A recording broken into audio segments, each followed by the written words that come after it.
صلی اللہ علی محمد۔ یہ نوجوان دوست میری بات لکھ لیں، پریشان لوگ میری بات لکھ لیں، جن کے پاس قوت فیصلہ نہیں وہ اس بات کو لکھ لیں۔ حضرت عبداللہ ابن عباس فرماتے ہیں میرے نبی پاک علیہ السلام نے مجھ سے فرمایا تھا، عبداللہ سن، اگر ساری دنیا مل کے تیرا کوئی نفع کرنا چاہے کر نہیں سکتی جب تک میرے رب کی رضا نہ ہو، اور فرمایا ساری دنیا مل کے تیرا کچھ بگاڑنا چاہے تو عبداللہ بگاڑ نہیں سکتی جب تک رب کریم کی حکمت کا تقاضا نہ ہو۔ لوگوں سے ڈرنا، لوگوں کی طرف دیکھنا، ماحول دیکھ کے اپنے راہ کا تعین کرنا، ہر بندے کے خیالات کے مطابق ڈھلنے کی کوشش کرنا، فلانا نہ ناراض ہو جائے، فلانا نہ ناراض ہو جائے، وہ جس نے ہونا ہو جائے، بس رب رسول ناراض نہ ہو۔ اپنی زندگی میں اپنے مالک کو مولا جان کے، بل اللہ مولاکم، اللہ تمہارا مولا ہے، وَهُوَ خَيْرُ النَّاصِرِينَ، وہ بہترین مددگار ہے۔ توجہ جب بھی کرے رب کی جانب کرے، اپنے دل کا قبلہ درست رکھیں، سوچوں کے زاویے سیدھے رکھیں۔ حضرت مریم رضی اللہ تعالی عنہا پاک باز تھیں، مسجد میں رہی تھیں، پر مالک کی حکمت کے تقاضے بڑے عجیب ہیں نا۔ پھر جناب مریم کو اللہ تعالیٰ نے بغیر شوہر کے اولاد عطا کر دی۔ یہ بات ہی ایسی تھی، وہ کسی نے کہا تھا کہ مخلوق تو فنکار ہے اس درجہ کے پل بھر میں سنگے در کعبہ سے بھی اصنام تراشے، تم کون ہو کیا چیز ہے داغ کبابی، لوگوں نے تو مریم پہ بھی الزام تراشے۔ تو لوگوں نے کہا کدھر سے لے آئی بچہ، تیرا باپ تو ایسا نہیں تھا، کہاں سے لے آئی؟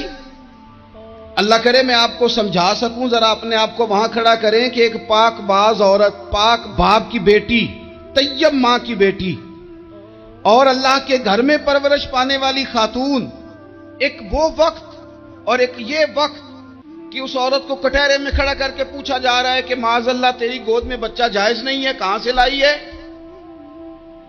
اب خود سے صفائیاں بندہ کتنی کو دے، کتنی کو وضاحتیں کرے۔ اور میں نے تو اپنی زندگی میں دیکھا ہے زیادہ وضاحت دینے والے کو بھی لوگ جھوٹا سمجھنے لگ جاتے ہیں، زیادہ وضاحت دینے پر بھی لوگ کمزوری کا اظہار سمجھتے ہیں کہ کمزور پڑ گیا۔ آپ صلح کی کوشش کرتے ہیں، سامنے والا بزدل سمجھ لیتا ہے، زیادہ وضاحتیں بھی کمزور کر دیتی ہیں۔ اب حضرت مریم کو کٹہرے میں کھڑا کر کے کہا بچہ کس کا ہے؟ تو پھر خدا بندوبست جب کرے، اللہ جب مددگار ہو، تو پھر حضرت مریم کی گواہی درختوں سے نہیں دلوائی، اس نے پتوں سے نہیں دلوائی، پھر فرشتے نہیں بھیجے۔ حضرت مریم کہنے لگی مجھ سے نہ پوچھو، وہ جو پنگوڑے میں ہے اسی سے پوچھ لو، ان سے پوچھو نا، وہ کون ہے پوچھ لو، ان سے کر لو سوال۔ انہوں نے کہا پنگوڑے میں چند دنوں کا بچہ، یہ جواب دے گا؟ مددگار تھا رب، ان کی برات کا اعلان کرنا تھا مالک نے، اور جب مالک اعلان کر دے، جب مالک تیری صفائی دینا چاہے، جب مالک تجھے دنیا کے سامنے نکھارنا چاہے، تو پنگوڑے میں لیٹے حضرت عیسیٰ بول کے کہنے لگے انی عبداللہ آتانی الکتاب، فرمایا میں اللہ کا بندہ ہوں، رب نے مجھے کتاب عطا کر کے نبی بنا کے دنیا میں بھیجا ہے، میں اللہ کا بندہ ہوں، کتاب لے کے آیا ہوں، نبی بن کے آیا۔ پھر پنگوڑے سے اعلان ہو گیا، پھر بچہ بول پڑا۔ اور یہ ایک دفعہ نہیں بات ہوئی، یہ بنی اسرائیل میں ایک جریج نام کے شخص بھی تھے جو نماز پڑھ رہے تھے، بعض نے لکھا ہے نفل نماز تھی، اماں نے پکارا تو آئے نہیں، تو ماں کے منہ سے نکل گیا تو اتنی دیر تک مرے گا نہیں جب تک کسی بے حیا عورت کا منہ نہ دیکھ لے۔ تو وہ عبادت گزار تھے، لیکن لوگوں نے ان کی عبادت، ریاضت، پرہیزگاری کو نہیں دیکھا، بس ایک عورت کو بھیج کے الزام لگوا دیا۔ وہ عورت آیا جایا کرتی تھی، اب آ جاتی ہیں عورتیں، مسئلہ پوچھنے کی نیت سے بھی آ جاتی ہیں۔ ماحول میں کچھ جگہ ایسی بھی ہیں جہاں عورتیں دم کرانے کے بہانے آ جاتی ہیں۔ وہ خاتون آتی جاتی تھی اس خانقاہ پہ، آستانے پہ، یہ بخاری میں موجود ہے۔ پھر اس نے کہا میری گود میں جو بچہ ہے یہ انہی کا ہے۔ مجھے بتائیں کیسے بندہ وضاحت دے؟ حالات خراب ہو گئے، لوگ کٹیا جلانے لگے، ماحول اور طرح کا بن گیا۔ میرے نبی پاک علیہ السلام فرماتے ہیں پھر اس رب کے بندے نے کہا مالک تو کریم ہے، تیری مشیت کا تقاضا آیا جو میری ماں نے جملے بولے تھے، پر اب میں وضاحت دینے کے قابل نہیں رہا، اب تو ہی کرم کرے گا تو دروازہ کھلے گا۔ تو وہ چند دنوں کا بچہ پنگوڑے میں بول کے کہنے لگا میں اس درویش کا نہیں، میں تو فلانے چرواہے کا بچہ ہوں، وہ جو بکریاں چراتا ہے۔ رب کی مدد کو پکاریں، اپنے ساتھ اپنے مالک کی مدد کو شامل کریں، تھوڑے رزق پر بھی گزارا اچھا ہونے لگ جائے گا۔ سارے لوگ آپ کو گرانے کی تدبیریں کر رہے ہوں گے اور مالک آپ کو عزتیں عطا فرما دے گا، اس کی بارگاہ سے حکمت کا تقاضا اور ہو جائے گا۔ ہم نے ساری زندگی لوگوں کو راضی کرنے میں گزار دی۔ تو میرے عزیز، جب سب سے بڑھ کر وہ دیتا ہے، سب سے زیادہ نوازتا ہے، سب سے زیادہ پیار کرتا ہے، تو پھر وہ فرماتا ہے یا ایھا الذین آمنوا اذکروا اللہ ذکرا کثیرا، اے ایمان والو اپنے رب کا کثرت کے ساتھ ذکر کرو، وسبحوہ بکرۃ واصیلا، صبح و شام اسی کی پاکی بیان کرو، صبح و شام اللہ ہی کا ذکر، اسی کی پاکی۔ بہت زیادہ تفصیلات نہیں، لمبی ڈیٹیل نہیں، صرف آپ اتنا تجربہ کر لیں کہ ہم دن میں اپنی تعریف زیادہ کرتے ہیں یا اپنے رب کی تعریف زیادہ کرتے ہیں، ہمارا اپنے آپ کو سجانے سنوارنے میں خیال زیادہ رہتا ہے یا رب کی رضا پہ توجہ زیادہ رہتی ہے۔ ہمارا اب یہ مزاج بن گیا ہے کہ ہر چیز سے گھیر گھار کے ہم اپنے آپ پر ہر چیز کو لے آئے ہیں، ہم اپنے آپ سے شروع ہوتے ہیں، اپنے پر ختم ہوتے ہیں۔ میرے رسول پاک صلی اللہ علیہ وسلم نے فرمایا جو اللہ کا ذکر کرے اور جو اللہ کا ذکر نہ کرے، مثل الحی والمیت، ان کی مثال اس طرح ہے جس طرح زندہ اور مردہ کی ہوتی ہے۔ گویا ذکر کرنے والا زندہ ہے، نہ کرنے والا مردہ ہے۔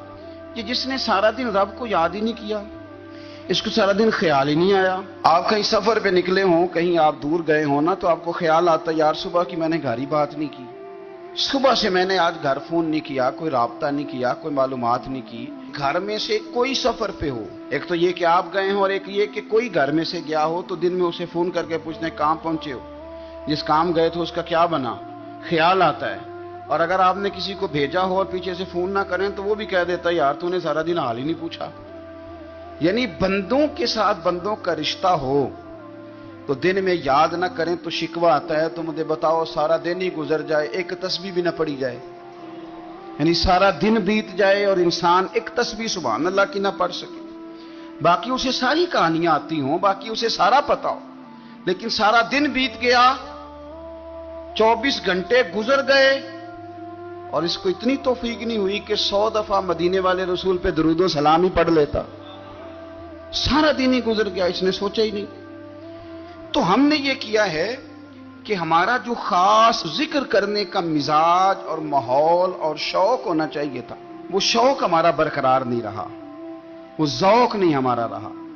یعنی فارغ بیٹھے لوگ ہیں، بڑی دیر فارغ بیٹھے ہیں، کہتے ہیں جی میں صبح سے فارغ ہوں، بور ہو رہا تھا، کوئی سپارہ پڑھ لینا تھا، کچھ تھوڑا سا نا مہربانی کر لینی تھی، کچھ آپ نے ایک تسبیح استغفار کی پڑھ لینی تھی۔ کس طرح آپ بور ہو گئے؟ آپ نے سارا دن اللہ کو یاد ہی نہیں کیا، توجہ ہی نہیں فرمائی۔ اور پھر اگر آپ اللہ کا ذکر کریں اور جس صفاتی نام کے ساتھ آپ اپنے رب کو یاد کر رہے ہیں اس کا معنی سمجھ کے کریں، یا رحمانو یا اللہ، یا رحمان یا رحمان یا رحمان، جب آپ کہیں گے تو پھر عرش کا مالک بڑی رحمت نازل فرمائے گا۔ جب آپ کہیں گے یا کریم یا کریم یا کریم، تو پھر وہ کرم کے دروازے کھول دیتا ہے۔ آپ کا ایک خاص رنگ ہو۔ میرے نبی پاک صلی اللہ تعالی علیہ وسلم نے ارشاد فرمایا کہ تم نہ دنیا میں رہ کے مجھ پہ درود و سلام پڑھو، فرمایا قیامت میں جب تمہارا دشوار گزار گھاٹیوں سے گزر ہوگا نا، یہاں تم بیٹھو گے سوگ کے ساتھ درود پڑھو گے، لیکن فرمایا قیامت والے دن جب تمہیں دشوار گزار اور سخت راستوں سے گزرنا پڑے گا نا، تو دنیا میں سکھ کے ساتھ پڑا ہوا درود و سلام وہاں تمہارے لیے نور بن جائے گا اور تمہیں رستہ دکھائے گا، تمہارا درود و سلام تمہیں ذوق دلائے گا۔ اور میں نے ایسے لوگ بھی دیکھے دین کے لیے وقت گزارا، لیکن جب بڑھاپے میں دانت کام نہ کرتے تھے تو وقت کے مفتیوں کو بھی مسجدوں کی کمیٹیوں نے کہہ دیا اب آپ کی سمجھ نہیں آتی، ہم نے خطیب کو یور رکھنا ہے، نہ دیکھو دنیا کی طرف، دنیا رلا دیتی ہے، نہ راضی کرو بندوں کو، بندے تھکا دیتے ہیں، نہ پیچھے بھاگو ہر وقت دنیا داروں کے، یہ انسان کو کمزور کر دیتے ہیں۔ وہ تو کریم ہی بڑا ہے، دو آنسو زمین پر بعد میں گرتے ہیں، بندے کے گناہ سارے پہلے معاف فرما دیتا ہے۔ اللہ کی مدد کا حصول، اپنے مالک کی مدد کی طرف بڑھنا، آپ کو بدر کی جنگ بھی یہی درس دے گی، آپ کو احد کا میدان بھی یہی سبق دے گا، فتح مکہ بھی یہی سبق دے گا۔ میرے دوستو، جب رب مدد فرمائے، جب اللہ مددگار بنے۔ دوستوں سے ایک بات اکثر کرتا ہوں، میں کہتا ہوں کہ جتنے درد سے آپ امیر کو اپنی کہانی سناتے ہیں نا، اور جس طرح آپ کے آنسو بات کرنے سے پہلے گر جاتے ہیں کہ غریب ہیں، بچیاں ہیں، کاروبار نہیں، او میرے سنگیو، اس سے آدھے آنسو اپنے رب کی بارگاہ میں بکھیرو، اس کے حضور عرض گزار ہو جاؤ، اس سے طلب کرو۔ ایک وقت انسان پر زندگی میں ایسا آتا ہے کہ اسے یوں محسوس ہوتا ہے کہ میرا سایہ بھی ذرا سا پیچھے ہٹ گیا ہے، اسے یوں لگتا ہے کہ میں کسی سہارے پہ ہاتھ ڈالتا ہوں تو وہ بھاگ جاتا ہے مجھ سے۔ لیکن مالک کی بارگاہ ایسی عظیم بارگاہ ہے، رب رسول کے آستانے اتنے بڑے ہیں کہ آپ جب وہاں کشکول طلب دراز کرتے ہیں تو جھولی پھیلانے میں دیر لگتی ہے، ان کو بھرنے میں تو کوئی دیر نہیں لگتی۔ ہم نے اپنا سوچ کا قبلہ ہی دنیا کو بنا لیا ہے۔ یہ جو اللہ والوں کی مدد ہے، یہ تو یعنی اللہ ہی کی مدد ہے، لیکن یہ جو سیٹھوں کی طرف توجہ کرنا، نوابوں کی طرف توجہ کرنا، دنیا داروں کی طرف توجہ کرنا اور اپنا مزاج اس طرح کا بنا لینا، یارو گردن کو جھکا دیتا ہے خیرات کا پتھر، جہاں میں مانگنے والوں کے سر کبھی اونچے نہیں ہوتے۔ اور اقبال کہتے ہیں غیرت ہے بڑی چیز جہاں تگ و دو میں، پہناتی ہے یہ فقر کو تاج سردارا۔ میں عرض کروں گا کہ اپنی آپ جب توجہ کا قبلہ اللہ رسول کو بنائیں گے تو رب فرماتے ہیں وَيَرْزُقْهُ مِنْ حَيْثُ لَا يَحْتَسِبُ، میں نہ تجھے وہاں سے رزق دوں گا جہاں سے کبھی تیرا گمان بھی نہیں گیا ہوگا کہ یہاں سے بھی مل سکتا ہے، تو نے سوچا بھی نہیں ہوگا۔ بخاری شریف میں حدیث ہے، حضرت جابر ابن عبداللہ فرماتے ہیں نبی پاک صلی اللہ علیہ وسلم نے نا 300 لوگوں کا ایک لشکر روانہ کیا کسی مہم کے لیے، کسی جہاد کے لیے۔ حضرت ابو عبیدہ بن جراح رضی اللہ تعالیٰ عنہ امیر لشکر تھے۔ فرماتے ہیں غربت اتنی زیادہ تھی، بھوک اتنی زیادہ تھی کہ ایک ایک کھجور دن میں ایک وقت کھانے کو ملتی تھی، اور کچھ دن ایسے آئے کہ اب کھجور بھی نہیں مل رہی۔ فرماتے ہیں اتنی زیادہ بھوک لگی مجاہدین کو 300 بندہ پتے کھا کے گزارا ہونے لگے، یہ بخاری میں موجود ہے۔ آپ فرماتے ہیں کہ دریا کے کنارے ہمارا پڑاؤ تھا، ٹھہراؤ تھا، جب بھوک سے نڈھال ہو گئے نا وَيَرْزُقْهُ مِنْ حَيْثُ لَا يَحْتَسِبُ، اللہ وہاں سے روزی دیتا ہے، گمان بھی نہیں ہوتا۔ فرماتے ہیں ایک مچھلی اللہ تعالیٰ نے دریا کے کنارے بھیجی، فرماتے ہیں وہ تھی تو مچھلی پر پہاڑ جتنی تھی۔ بخاری میں لفظ ہیں، حضرت جابر ابن عبداللہ رضی اللہ تعالیٰ عنہ فرماتے ہیں 300 آدمی 18 دن تک اس مچھلی کو کھاتے رہے، مچھلی ختم ہی نہیں ہوئی۔ مچھلیاں نہیں، مچھلی کہتے ہیں 18 دن 300 بندہ کھاتا رہا، مچھلی ختم ہی نہیں ہوئی۔ اور فرماتے ہیں کہ اس کی ہڈی نکال کے، کانٹا کہیں گے آپ اپنی زبان میں، کہتے ہیں وہ نکال کے نا تو اس کو کھڑا کیا نا جب، تو اونٹ کجاوے سمیت اس کے بیچ سے گزر جاتا تھا، 2 اس کے کانٹے جوڑے۔ فرماتے ہیں وہ اس کا گوشت ہم کھاتے تھے اور اس کی چربی بطور تیل کے ہم جسموں پہ ملتے تھے، بیماروں کو اس سے سکون آتا تھا، تندرستی شفا ہوتی تھی۔ فرماتے ہیں ہم کھایا بھی ہم نے، اور کچھ لے کے ہم مدینے بھی گئے، اور قربان جائیں نبی پاک نے بھی اس میں سے کھایا۔ ہم نے عرض کی حضور یہ معمہ کیا ہے، یہ ماجرا کیا ہے؟ تو محبوب نے فرمایا تمہارے پاس غذا نہیں تھی، رب نے تمہارے لیے بندوبست کیا ہے، اللہ نے تمہیں دیا ہے۔ مکان شروع کر لیا، ایک صاحب نے وہ مکان بنانے لگے، آپ وہ حساب لگا رہے ہیں، کہتے ہیں میرے پاس اتنے پیسے ہیں، اتنے میں نے فلانے دوست سے کہنا ہے اس نے دے دینے، اتنے فلانے رشتہ دار سے کہنا ہے اس نے دے دینے، اتنے فلانے سے کہنا ہے اس نے دے دینے۔ یہ ساری کاپی بنا کے مکان شروع کر لیا۔ جو روز کہتا تھا نا کوئی حکم ہو جاتے 10 ہی، سب سے پہلے اس کو کہا میاں پیسے چاہیے، وہ کہندا ہو کل ہی منڈا ٹوریا ہے، کدے تو پرسوں 10 داتے لب جانے سن۔ میں آپ کو اپنے تجربے کی بات بتا رہا ہوں۔ جن لوگوں کا خیال ہوتا ہے نا کہ آپ سٹارٹ کریں فلانا کام، ہم آپ کے ساتھ ہیں، اللہ کا ہی کوئی نظام ہے، وہ بالکل بھی نہیں ساتھ ہوتے۔ لیکن ایسا نہیں ہے کہ کوئی ساتھ نہیں ہوتا، اللہ تعالیٰ بڑے اسباب پیدا کرتا ہے، وہاں سے دیتا ہے جہاں سے گمان بھی۔ ہمارا یہ ذہن بن جاتا ہے ہم ساری اپنے حساب سے چلتے، اتنے رشتہ داروں سے، اتنے کون آپ کے ساتھ چلے گا، سوال ہی نہیں پیدا ہوتا۔ یہ سارے کام چھوڑ کے سب سے پہلے دو رکھتے پڑھو، اپنے رب کی بارگاہ میں، رسول کائنات کی بارگاہ میں گزارشات اور استغاثے پیش کرو، وہاں سے خیر طلب کرو۔ دنیا دار کیا دیں گے، کیا دے سکتے ہیں، کیا حیثیت ہوتی ہے کسی، اللہ کہتا ہے وہاں سے دوں گا۔ تو جو اللہ مال دے وہ لینا چاہیے کہ رشتہ داروں کا مال دیکھنا چاہیے؟ جو اللہ دے وہ لینا چاہیے کہ سیٹھوں نوابوں کی جیبیں دیکھنی چاہیے؟ جو اللہ دے وہ قبول کرنا چاہیے یا دیکھنا چاہیے کون سا آدمی کہاں پہنچ گیا؟ چھوڑو، اپنی مٹی پہ چلنے کا سلیقہ سیکھو۔ کسی کے سنگ مرمر پہ چلو گے تو پھسل جاؤ گے، پھسل جا۔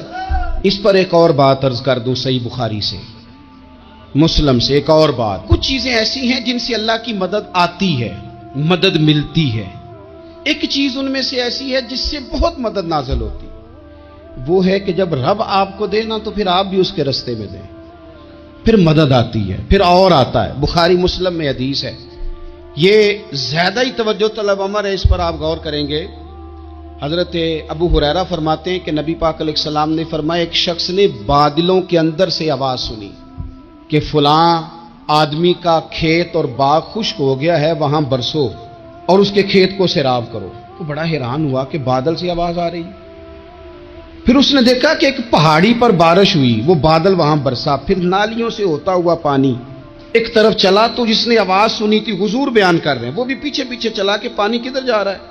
اس نے جا کے دیکھا کہ ایک مقام پہ ایک باغ کو وہ پانی لگ رہا ہے اور ایک آدمی وہ پانی لگا رہا ہے۔ اس نے اس سے پوچھا تیرا نام کیا ہے؟ اس نے کہا کیوں؟ کہنے لگا بتا نا۔ اس نے نام بتایا تو کہنے لگا یہی تو وہ نام ہے جو میں نے بادلوں کے اندر سے سنا ہے کہ فلاں کے کھیت کو پانی دے دو۔ اس نے کہا یار تو کیا عمل کرتا ہے کہ اسپیشل تیرے لیے بارش برسے؟ یہ بخاری پڑھ رہا ہوں، سیاستہ سے حدیث عرض کر رہا ہوں۔ اس سے پوچھا تو کیا کام کرتا ہے کہ جناب اللہ تبارک و تعالیٰ کا حکم کرم آیا کہ خاص تیرے لیے پانی برسے اور تیرے کھیت کو سیراب کرے؟ تو اس نے کہا چھوٹا ذمہ دار ہوں، پر جب فصل اگتی ہے تو 3 حصے کرتا ہوں، ایک حصہ اپنے بال بچوں پہ، بہن بھائیوں پہ خرچ کرتا ہوں، ایک حصہ پورا، اور ایک حصہ دوبارہ کاشتکاری پہ لگاتا ہوں، اور تیسرا حصہ خالص میں نے مسکینوں، یتیموں اور غریبوں کے لیے رکھا ہوا۔ وہ جو تیسرا حصہ، اللہ کرے آپ سمجھیں، وہ رب کے بندوں پہ تیسرا حصہ خرچ کرتا ہے نا، تو کریم مالک نے فرمایا جہاں سے غریب کا حصہ جاتا ہے وہ کھیت خشک نہیں رہنا چاہیے، وہ جہاں سے مسکین روٹی کھاتے ہیں وہ خشک نہ رہے، جہاں سے یتیموں کو کچھ آتا ہے کہیں اس کی فصل رہ نہ جائے۔ میں اور آپ بھی اگر اپنے مال میں مسکینوں، یتیموں، غریبوں کے حصے رکھ لیں گے تو فصلیں خشک نہیں رہیں گی، ان کے اندر تازگی آئے گی، نور آئے گا، کرم آئے گا، خاص کر خدا کی رحمت برسے گی۔ مدد اللہ سے چاہیں، اپنی توجہات کا مرکز رب رسول کی ذات کو بنائیں، پھر آپ محسوس کریں گے کہ بڑی جلدی اللہ تعالیٰ کی مدد آنے لگی ہے۔ کبھی آپ صرف کہہ دیں نا میرا رب میرے ساتھ ہے، اس لفظ میں اتنی طاقت ہے کہ دشمن ویسے زہر ہو جاتا ہے۔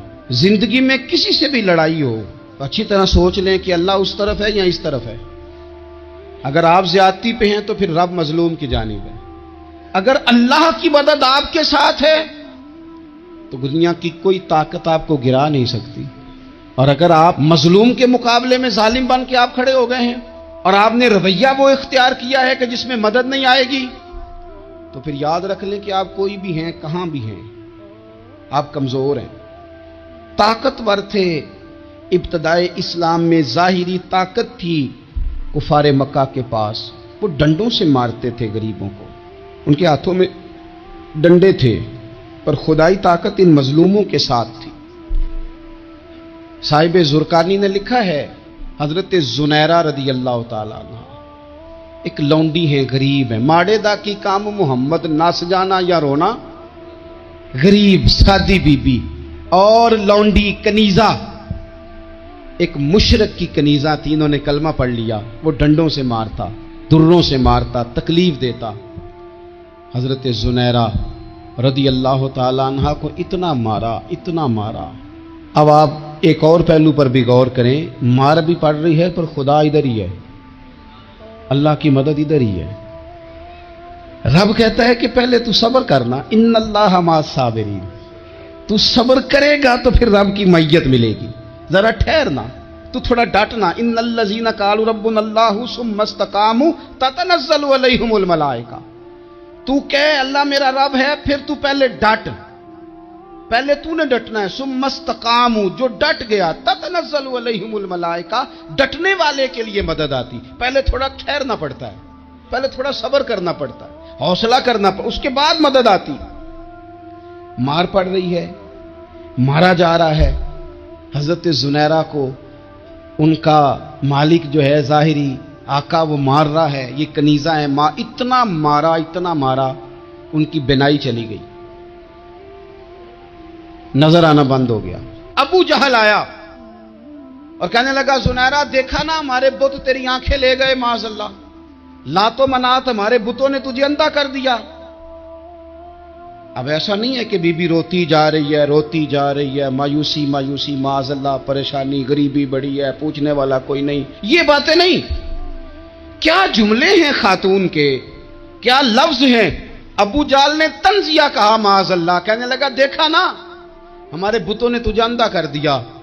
تو جناب زنیرہ آنکھوں کی بینائی گئی ہے, رات کو گئی ہے, دکھ ابھی تازہ ہے, لیکن اللہ پہ جو توکل ہے, اپنے مالک سے جو رشتہ ہے وہ اتنا مضبوط ہے, اتنا طاقتور ہے, اس میں اتنی گہرائی ہے کہ حضرت زنیرہ بول کے نا اتنی قوت سے بولی, اتنی طاقت سے بولی کہ پورے کفر پر لرزہ طاری ہو گیا. فرمانے لگی تمہارے بتوں کی کیا اوقات ہے کہ وہ میری بینائی لے جائیں. یہ میری رب کی حکمت کا تقاضا ہے. جب تک اس نے چاہا زنیرہ دیکھتی رہی, اور جب اس نے چاہا زنیرہ کی آنکھوں کی بینائی چلی گئی, اور اگر وہ چاہے گا نا تو بینائی واپس بھی کر دے گا. اگر ہو ذوق یقین پیدا تو کٹ جاتی ہیں زنجیریں, اگر وہ چاہے گا تو بینائی آ بھی جائے گی. حضرت زنیرہ نے رات کو یہ لفظ کہے, ابو جال اور سارے کفار ڈر کے سن کے چلے گئے. آپ اطمینان سے آ کے بستر پہ سوئی. جب سویرے اٹھی تو اللہ نے آنکھوں کی روشنی واپس کر دی تھی. آنکھوں کی اب چھڑی پکڑی ہے, بازاروں میں گھومتی ہے, کہتی ہیں بلاؤ کدھر ہے تمہارے لات و منات, دیکھو میرے رب نے روشنی واپس کر دی. آ کر میرے ساتھ ادھر آ, ستمگر ہنر آزمائے, تو تیر آزما ہم جگر آزمائے. بیمار لوگوں یاد رکھو, کہہ دیا ڈاکٹر نے کہ تو بڑا بیمار ہے, تو بڑا کمزور ہے, یہ ہو گیا وہ ہو گیا, تو ڈاکٹر اپنے علم کے مطابق بات کر رہا ہے. ہوگا تو وہ جو میرا رب چاہے گا. کمزور ہو جانا, پریشان ہو جانا, تکلیف میں آ جانا, پتہ نہیں بات ہو گئی ہے تو جانے کیا ہو جائے گا. اپنی زندگی کے اندر اپنے رب سے رشتہ مضبوط کریں, رسول کائنات سے رشتہ مضبوط کریں, اللہ والوں سے رشتہ مضبوط کریں. حضرت زنیرہ نے پیغام دیا کہ زندگی میں جو جینا چاہتے ہیں تو وہ رب کا نام لے کے جی سکتے ہیں. جو اپنی زندگی میں خوشیاں دیکھنا چاہتے ہیں تو رسول اللہ کے نام پر خوشیاں دیکھی جا سکتی ہیں. توکل کی بنیاد پر بندہ خوشیاں لے سکتا ہے. اور اگر انسان میں توکل نہیں ہے تو پھر وہ اس کالے جادو سے بھی ڈر رہا ہے, وہ نیلے سے بھی ڈر رہا ہے, وہ پیلے سے بھی ڈر رہا ہے, وہ فلانے سے بھی ڈر رہا ہے, وہ میرے خلاف فلانا رشتہ دار سازش کر رہا ہے تو ڈر رہا ہے, فلانا میرے بارے میں یہ کر رہا ہے تو ڈر رہا ہے, وہ پتہ نہیں دنیا ادھر ہو جائے گی تو کیا ہو جائے گا. اٹھ باندھ کمر کیوں ڈرتا ہے, پھر دیکھ خدا کیا کرتا ہے. تو اس ساری گفتگو کا نچوڑ آپ کو یہ عرض کیا ہے. سب سے پہلے تو یہ کہ میدانوں میں مدد بھی اللہ کی, رزق میں مدد بھی اللہ کی, فصلیں خشک ہوں تو مدد پھر بھی اللہ کرے تو پھر ساری مدد, اور اگر انسان بیمار ہو تو پھر بھی مدد اللہ کی. تو اپنے اللہ کی جانب توجہ کو بڑھائیں, آپ اللہ سے مدد کے سوالی بنیں. ترمذی کی ایک حدیث ہے, میں آپ کو زندگی کا تجربہ بتاتا ہوں کہ جب میں بڑا پریشان ہوتا ہوں تو یہ والی روایت کھول لیتا ہوں, مزہ دیتی ہے. میرے نبی پاک علیہ السلام نے فرمایا اپنے دکھ سیٹھوں نوابوں کو نہ کہنا, مالداروں کا نہ کہنا, ورنہ اللہ تمہیں کبھی غنی نہیں کرے گا. فرمایا اپنے دکھ اپنے رب کی بارگاہ میں عرض کرنا، جلدی کرے یا دیر سے کرے اللہ تمہیں لوگوں سے بے نیاز کر دے گا، اللہ تمہیں غنی کر دے گا۔ رات کو بیٹھو نا اس کی بارگاہ میں، اسے دکھڑے سناؤ، چھوٹی چھوٹی باتیں۔ حضور نے فرمایا نمک بھی مانگو تو رب سے مانگو، چھوٹی چھوٹی بات سے شروع کرو نا۔ جب بندہ شروع کرتا ہے نا چھوٹی چھوٹی چیزیں تو بڑی ساری چیزیں یہ اس طرح ہوتا ہے جیسے بندہ رب سے گفتگو کر رہا ہے، مالک مجھے یہ چاہیے، مالک میں یہاں کمزور ہوں، اللہ میں یہاں پریشان ہوں۔ آپ یہ کر کے تو دیکھیں، لمبی